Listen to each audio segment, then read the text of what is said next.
ఎలుగెత్తి నేను మొరపెట్టుచున్నాను. ఏలిన వాని దయను నే కోరుచున్నాను. ఎలుగెత్తి నేను మొరపెట్టుచున్నాను. ఏలిన వాని దయను నే కోరుచున్నాను. ప్రభు అయిన దేవునితో మాట, దయ్యముతో ఆట, చిలకలూరిపేట సమర్పణలు. ఈ కార్యక్రమం చూస్తున్న మీ అందరికీ ప్రభు అయిన యేసుక్రీస్తు నామమున శుభములు తెలియచేస్తున్నాను. వ్యక్తిగత ప్రార్థనలో ఓడిపోవద్దు. సంఖ్య కలిగిన ప్రార్థనా జీవితం కలిగి ఉండండి. దేవునితో అధిక సమయం గడపండి. మంట ఆరిపోకూడదు. నేను మరలా చెబుతున్నాను, ఈరోజు చాలామంది జీవితాలలో ఆరిపోయింది. ఆరిపోయిన మంట తిరిగి మండాలంటే ఎంత టైం పట్టిద్దండి? ఆరిపోయిన మంట తిరిగి మండాలంటే యథాప్రకారం రావాలంటే చాలా సంవత్సరాలు పడుతుంది, చాలా టైం పడుతుంది. అప్పటి వరకు మంట ఏది కాల్చలేదు, ఏ ప్రార్థనకి జవాబు రాదు. ఏదో చిన్న చిన్నవి వస్తాయే తప్ప ప్రధాన ఆలోచన వ్యర్థమవుతుంది. ఈరోజు చాలామంది జీవితాలలో ఆలోచన ఫెయిల్ అవుతుంది. ఆలోచన ఎందుకు ఫెయిల్ అవుతుంది? ఇది అంశం. ఆలోచన వాక్యంలో కొంతమంది ఆలోచనలు ఫెయిల్ అయిపోయినాయి. బైబిల్ ఏం చెబుతుంది? దేవుడు నీ ఆలోచన యావత్తు సఫలమగునుగాక. ఆ వాగ్దానం పట్టుకున్నంత మాత్రాన అది మన లైఫ్లో జరగాలంటే ప్రధాన విషయం ఏంటంటే, దేవుని బిడ్డలారా గుర్తుపెట్టుకోండి, మన ఆలోచనలు జరిగించేది, మనతో ఉంటుంది దేవుని కృప.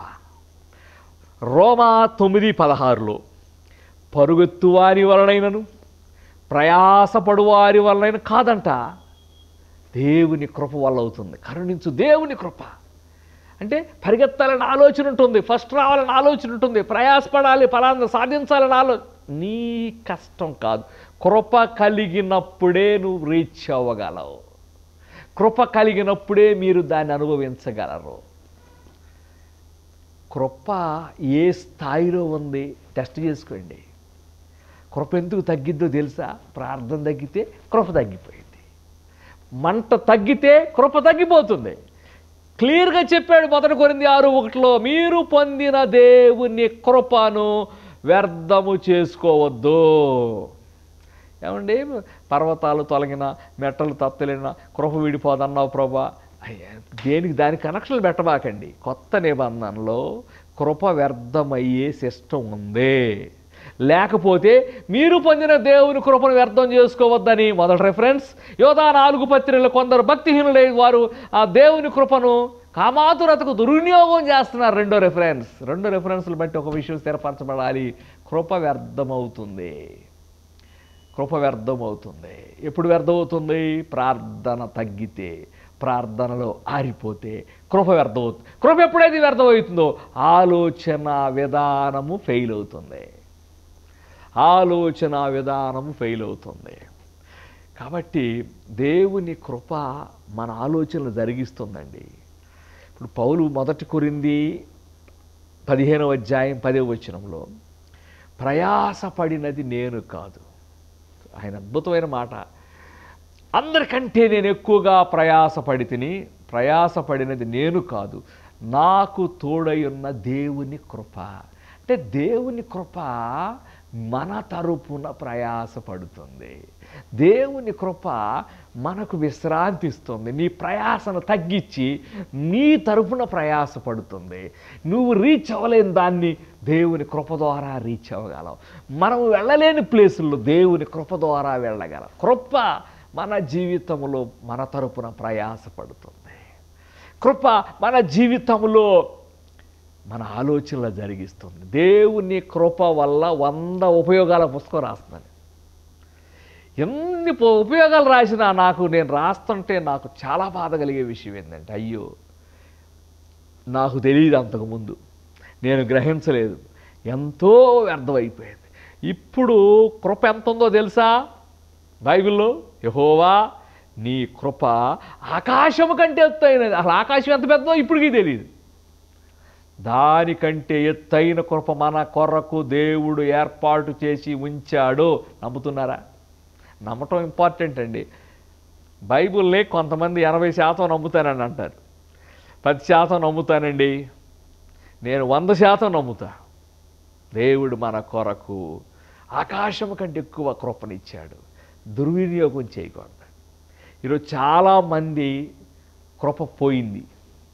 కృప ఎప్పుడైతే పోయిందో దేవుడు స్థానం మారుస్తాడు. రాజైన సౌలుకు కృప దూరం చేశాడు, ఆయన స్థానం మార్చేశాడు. దేవుడు మన స్థాయిని కూడా మారుస్తాడు. దేవుడు ఒక వ్యక్తిలో పని చేసినప్పుడు రెండే రెండు జరుగుతాయి. ఒకటి హెచ్చించబడతారు, లేదా తగ్గించబడతారు. ఈ రెండే జరుగుతాయి. అలాగే ఉండరు, పైకన్నా వెళ్తారు, కింద కనబడతారు. మరి మీ లైఫ్లో, మీ జీవితంలో దేవుడు మిమ్ములను హెచ్చిస్తున్నాడా, తగ్గిస్తున్నాడా? గుర్తుపట్టారా? రైట్. తగ్గించారనుకోండి, తగ్గించారు. ఎందుకు తగ్గించి? ఏదో కృప తగ్గిపోయింది. కృప ఎందుకు తగ్గిపోయింది? ఏదో తప్పు మీలో ఉంది. విచిత్రం చెప్పమంటారా? హృదయములో ఫలానా తప్పు నాలో ఉందని తెలిసి కూడా దాన్ని సరి చేసుకోకుండా ఉన్నారనుకోండి, దానిని నెంబర్ 1 హృదయ కాఠిన్యం అంటారు. నెంబర్ 2 చెడుతనము. బైబిల్ మాటలో క్లియర్గా ఉన్న వాక్యం చెబుతున్నాను. క్లియర్గా ఉంది. మేము చెడుతనమును గర్భము ధరించి పాపమును కంటిమి. యెషయా గ్రంథంలో చెడుతనం ఉందని తెలిసినప్పుడు తీసుకోవాలి, లేకపోతే అది గర్భం ధరించింది. మీలో ఏమండి, తెలియనప్పుడు వేరేవి. తెలిసి చెడుతనం లోపల పెట్టుకుంటే అది కొంతకాలానికి పాపాన్ని గర్భం ధరించేసింది. చాలామంది తెలుసు బ్రదర్, తప్పని తెలుసు బ్రదర్, తప్పని తెలుసు. ఇంతమంది అంటారు తెలుసా? తప్పని తెలిసినప్పుడు అది నీలోనే ఉందనుకో, అది నీ గర్భం ధరించేసింది. పాపము కన్నప్పుడు కృప వ్యర్థమైపోతుంది. కృప వ్యర్థమైతే ప్లాన్లు వ్యర్థమైపోతాయి. నీ ప్రయాస ఉంటుందండి. అప్పుడు బహుగా ప్రయాస. కృప ఉంది వేరు. మన ప్రయాస పరిగెత్తినా దా వల్ల కాదు, ప్రయాసపడినా నువ్వు కష్టం వ్యర్థమైపోయింది. కృప ఉన్నప్పుడు దాన్ని రీచ్ అవుతాయని రోమా 9:16 క్లియర్గా చెబుతుంది. ప్రార్థన జీవితం ఎంత గొప్పదో తెలుసండి. అది ఎప్పుడు మండుతూ ఉన్నప్పుడు కృప ఎప్పుడు పెరుగుతూ ఉంటుంది. ప్రార్థనకి కృపకు 2 లింక్ ఉందండి. ప్రార్థన, కృప, పరిశుద్ధాత్మ. కృపకు మూలమగు ఆత్మ, ఆత్మకు మూలము ప్రార్థన. ప్రార్థన మండితే ఆత్మ పనిచేస్తాడు, ఆత్మ పనిచేస్తే కృప పనిచేస్తుంది. అందుకే కృపకు మూలం ఆత్మ, ఆత్మకు మూలం ప్రార్థన. ఇవన్నీ మనం పట్టించుకోమండి, టైమ్స్ ఉండటం లేదు. అంటే ఇక్కడ ఒక విషయం ఏంటంటే, ప్రజలు కృప మీద ఆధారపడతలేదు, పరిశుద్ధాత్మ మీద ఆధారపడతలేదు, ప్రార్థన మీద ఆధారపడతలేదు. ఏదో ఇబ్బంది వచ్చినప్పుడు, ప్రభా మరి నువ్వు న్యాయవంతుడు, నాకు ఏదో 2 మా ప్రాబ్లం వచ్చింది, క్లియర్ చేయి, అవసరాలు కొట్టు దేవుడు, నీకు ఇబ్బంది వచ్చినప్పుడు దేవుడు. అంతేగాని కృప మన జీవితాల్లో పనిచేస్తే మన స్థాయి పెరుగుతుంది, మన కష్టం తగ్గుతుంది. నా ప్రాణమా యెహోవా నీ క్షేమమును విస్తరింపచేయగలడు. క్షేమం పెరిగిద్దండి. క్షేమం పెరిగితే ఎంత బాగుండి తెలుసండి. విశ్రాంతి. ప్రతి ప్రాబ్లం తలకాయ నొప్పి, ప్రతి ఒక్కళ్ళ వల్ల తలకాయ నొప్పి. క్షేమం పెరగాలి, ఇవన్నీ ఉండవు. క్షేమము పెరిగితే ఇవన్నీ ఉండవు. ఎప్పుడు పెరిగిద్ది? కృప పెరిగినప్పుడు. కృప ఎప్పుడు పెరిగిద్ది? ప్రార్థన పెరిగినప్పుడు. కాబట్టి ఈ విషయాలు మీరు గుర్తుపెట్టుకుని మీ ప్రార్థనా జీవితాన్ని కాపాడుకోండి. చేసేది ఏమీ లేదండి, సెకండ్ ఆప్షన్ లేదు. అరే ఫలానా దానివల్ల నేను ప్రార్థన చేయలేకపోయాను, ఫలానా దానివల్ల దేవుని వాక్యం చదవలేకపోయాను. ఇంకెంతకాలం అండి? ఎంతకాలం అలా ఉంటారు? సగం జీవితం అయిపోయింది. కృప పనిచేసే అవకాశం కల్పించరా? కృప విశ్రాంతి ఇచ్చే అవకాశం కల్పించరా? జాగ్రత్తగా ఉండాలండి. మరలా ఒక మాట చెప్పి ముగిస్తాను. ఒక్కసారి ఆరిపోయిన మంట తిరిగి ఉన్నతమైన స్థాయిలోకి రావటానికి చాలా టైం పడుతుంది. నేను ఎన్నోసార్లు చెప్పాను, సంసోనికి 7 జడల వెంట్రుకలు, 7 జడలు బోడిగుండు గీసి పడేశారు, మొత్తం తీసేశారు, వెంట్రుకలు ఏమి లేవు. ఇప్పుడు చెప్పండి, సంసోను తల మీదకి 7 జడలంత వెంట్రుకలు రావాలంటే యథాస్థాయి అది. అప్పుడే దేవుడు అతను ప్రార్థనలకు ఇచ్చాడు. ఎంత టైం పట్టింది? నేను అప్పుడప్పుడు మామూలుగా ఈ మధ్య స్త్రీలు కూడా చాలామంది గుండ్లు చేయించుకుంటూ ఉంటారు. నేను ఆ గుండు చూసి అనుకుంటాను, అరే ఈ గుండుకి ఒక్క జడ రావాలంటే ఎంత టైం పట్టింది? ఒక్క జడ రావాలంటే కనీసం సంవత్సరం పట్టింది. చాలామంది అడుగుతాడు, అమ్మా ఎంత టైం పట్టింది నీకు ఈ గుండెకి ఒక జడ రావాలంటే? ఓ సంవత్సరం పట్టింది. అప్పుడు అనిపించింది నాకు, సంవత్సరానికి 7 జడలు కదా, ఎంత టైం పట్టి ఉండిద్ది? దాదాపు 7 సంవత్సరాలు పట్టింది. దాదాపు 7 సంవత్సరాలు. అప్పటి వరకు అతని జీవితంలో ప్రార్థన ఆలకించబడలేదు. ఎంత బాధ అండి.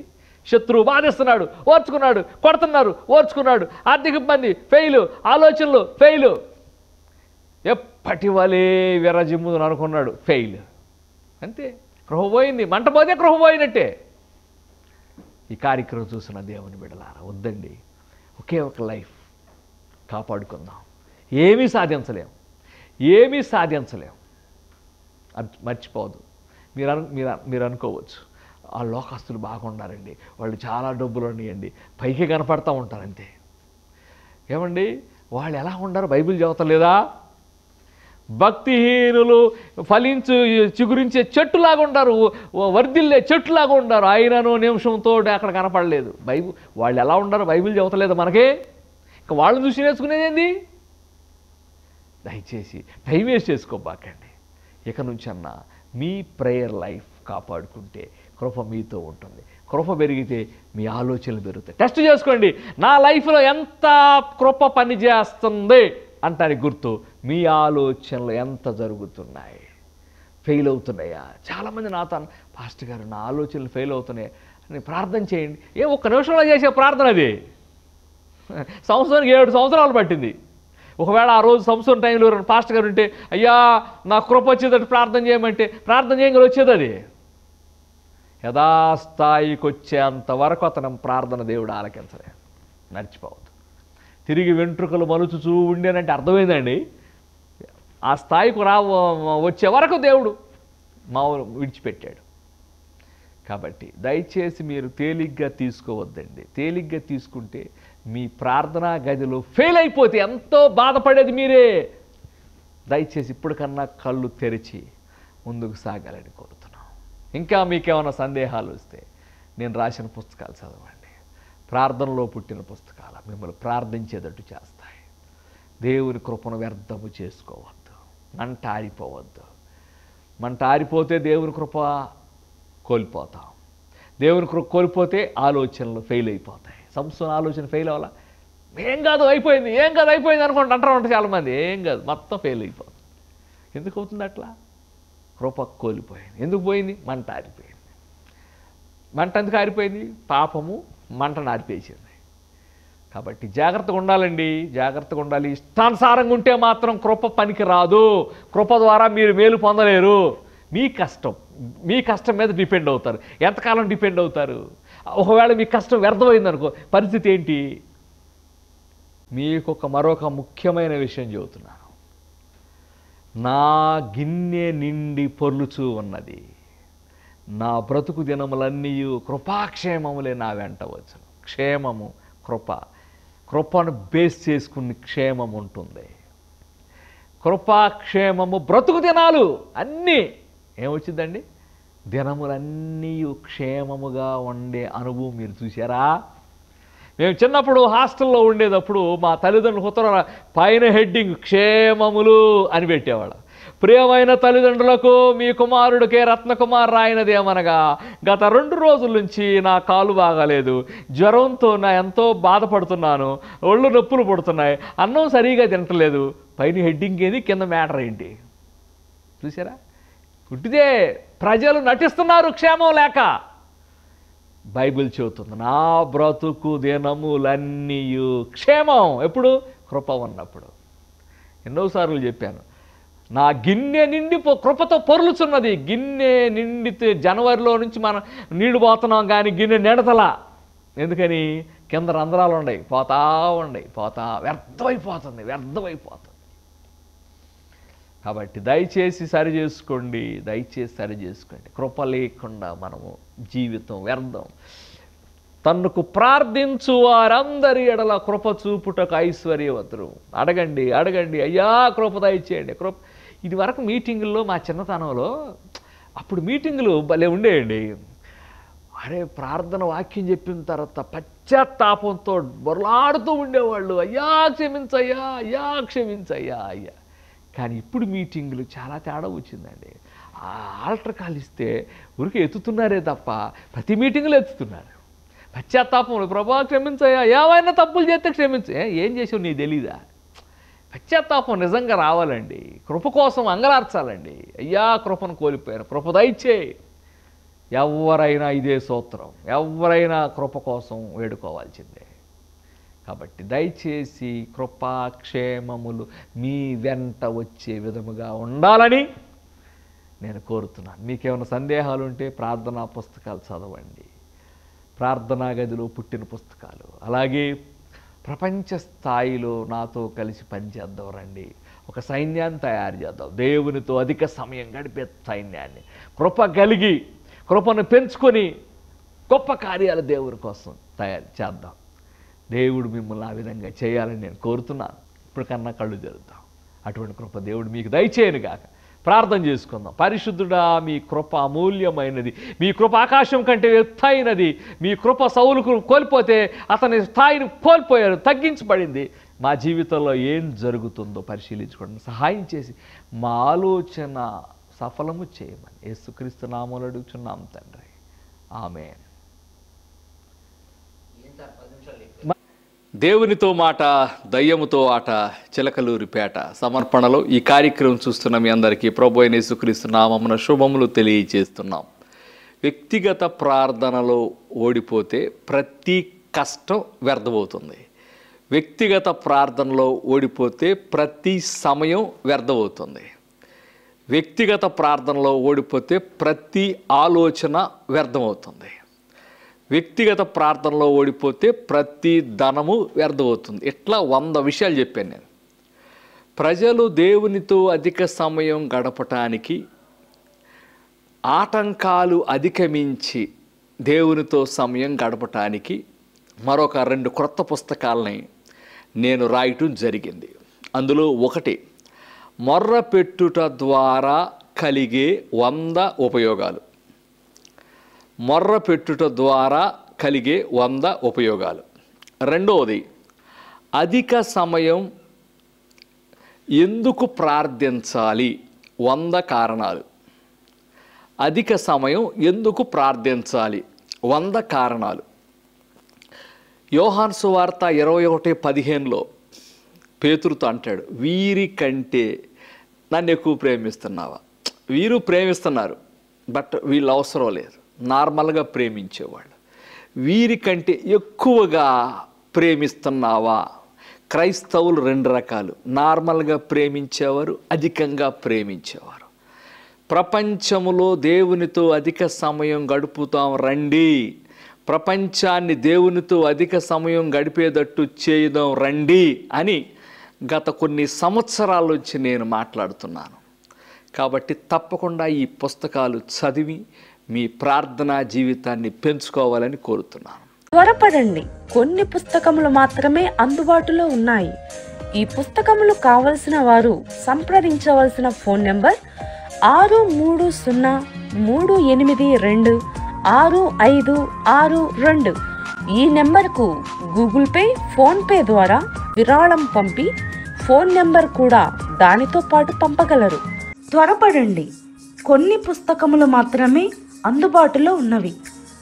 మరొక శుభవార్త, ఈ పుస్తకములు పొందిన వారికి ఒక పాకెట్ గోల్డ్ బైబుల్ బహుమతిగా ఇవ్వబడును. మీ ప్రార్థన అవసరాల కొరకు ఇంకా ఇతర వివరముల కొరకు మాకు రాయండి. మా address brother K Ratnakumar, Oliva ministries, post box number 25, Chilakaluripet, Guntur జిల్లా.